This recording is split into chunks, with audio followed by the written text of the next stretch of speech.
Morning, কেমন আছো সবাই? আশা করছি তোমরা খুব ভালো আছো আর আমিও খুব খুব খুব ভালো আছি। আমার নতুন একটা ব্লগে তোমাদের সকলকে অনেক অনেক স্বাগত, অনেক অনেক ভালোবাসা। আজকে একটা খুবই স্পেশাল দিন, তো আমার বর্মশাইয়ের জন্মদিন আর ভাইয়ের আইবুড়ো ভাত দেবো। তো চলো ভিডিওটা তোমরা কন্টিনিউ দেখতে থাকবে, অবশ্যই কিন্তু দেখবে আর আমার পাশে থাকবে। আর যারা চ্যানেলটিকে এখনও সাবস্ক্রাইব করনি তারা অবশ্যই চ্যানেলটিকে সাবস্ক্রাইব করে দিয়ে পাশে থাকা বেল বাটনটি প্রেস করে দিও, যাতে আমার ভিডিওটি ছাড়ার সাথে সাথে তোমাদের কাছে পৌঁছে যায়।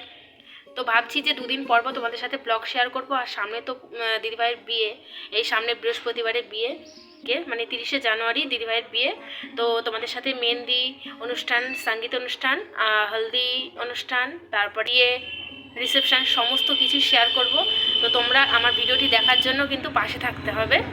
আর খুব খুব খুব মজা হতে চলেছে আর তোমাদের সাথে আমি শেয়ার অবশ্যই করব। তো চলো ভিডিওটা আমি এখন থেকে শুরু করছি। আমারটা রান্না হয়ে গিয়েছে, তরকারিটা হবে। তরকারি বলতে মাছের রসাটা করব, তাহলে হয়ে যাবে।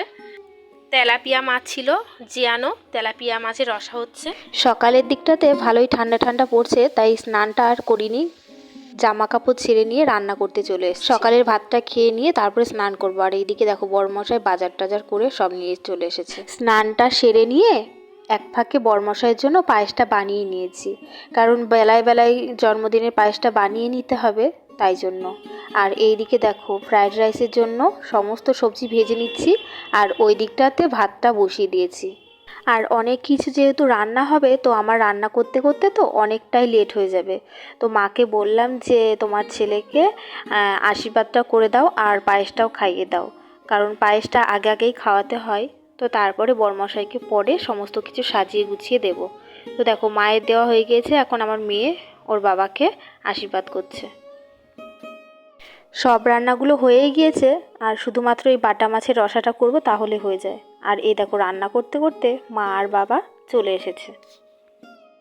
আর মাকে আগে থেকেই বলে রেখেছিলাম যে আসার সময় ফুল নিয়ে আসবা, তো মা হলুদ আর লাল ফুল নিয়ে এসেছে। আর দিদিভাই যে খাবারের জায়গাটা ওইখানটা একটু সুন্দরভাবে সাজিয়ে দেব। আর আমার বাবাকে খেতে দিয়ে দিয়েছি। আর বাবার খাওয়া হয়ে গিয়েছিল, তারপরে মাকেও খেতে দিয়ে দিয়েছি। আর মা আর বাবা এখন বাড়িতে চলে যাচ্ছে। আর এই যে জামাইবাবু চলে এসছে, তো জামাইবাবু থাকবে। মাকে আর দিদুনকে একসাথেই খেতে দিয়েছিলাম। আর সত্যি কথা বলতে মা বাবা যখন আসে বা কেউ যখন আসে সেটা ভালো লাগে, আর তারপর চলে যাওয়ার সময় তখন আর ভালো লাগে না। তো বাবার সাথে মার সাথে একটু ছবিও তুলে নিলাম। আর তারপরে বাবা মা চলে গেলে জামাইবাবুকেও খেতে দিয়ে দিয়েছি। জামাইবাবু বলেছিল যে আগে থেকেই রুটি খাবে, তো ভাত খাবে না, তো সেই জন্য জামাইবাবুকে মাংস দিয়ে আর রুটি দিয়ে দেওয়া হয়েছে। বাড়ির সববার খাওয়া হয়ে গিয়েছে, আমি এখনও খাইনি। আর দিদিভাইও চলে এসছে, দিদিভাইয়ের শাড়ি টাড়ি পরা সব কমপ্লিট। আর আমি শুধুমাত্র এই যে খাবারের থালাগুলো একটু সাজিয়ে দিচ্ছি, আর ওই ভিডিওটা করে দিচ্ছিল। তো কেমন লাগছে থালটা সাজানো অবশ্যই কিন্তু কমেন্ট করে জানাবে। আর ওইদিকে দেখো আমার মেয়েও ওই দিদিভাইয়ের জন্য ভ্লগ বানিয়ে দিচ্ছে, কারণ ওই দিদিভাইও ভিডিও বানায়, তো সেই জন্য। আইবুড়ো ভাতের থালাটা গোছানো গাছানো পুরো কমপ্লিট হয়ে গিয়েছে, আর ফুল দিয়ে সাজিয়েছি। কেমন লাগছে অবশ্যই কিন্তু কমেন্ট করে জানাবে। আর এইদিকে দেখো দিদিভাইও ভিডিওটা বানাচ্ছে। তো এইবার দিদিভাইকে একটু আশীর্বাদ করে নেব, একটু খাইয়ে দেব। সময়টা আনন্দ লাগছে ঠিকই, কিন্তু খুবই কষ্টও লাগছে, কারণ দিদিভাই চলে যাবে, তো ভীষণই মনটাও খারাপ লাগছে।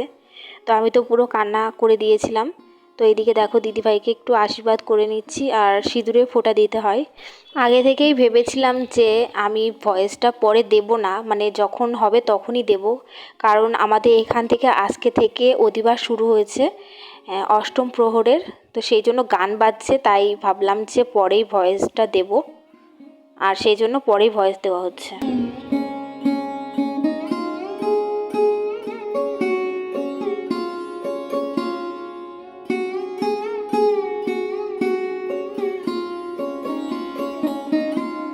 তো আমার দেওয়া হয়ে গিয়েছে, আর এখন মাকে প্রণাম করলো, আর মা একটু আশীর্বাদ করে দিচ্ছে ওকে। তো দিদিভাইকে খেতে দিয়ে দিয়েছি, তারপরে আমার ভাতটাও বেড়ে নিয়েছি, আমিও খাচ্ছি। আর ভিডিওটা বাড়াবো না, এখানেই শেষ করব। ভালো লাগলে লাইক কমেন্ট শেয়ার করে দিও, আর চ্যানেলটিকে অবশ্যই সাবস্ক্রাইব করে দিও। তো আজকের মতন টাটা, দেখা হচ্ছে পরবর্তী ব্লগে। তোমরা সবাই ভালো থেকো, সুস্থ থেকো।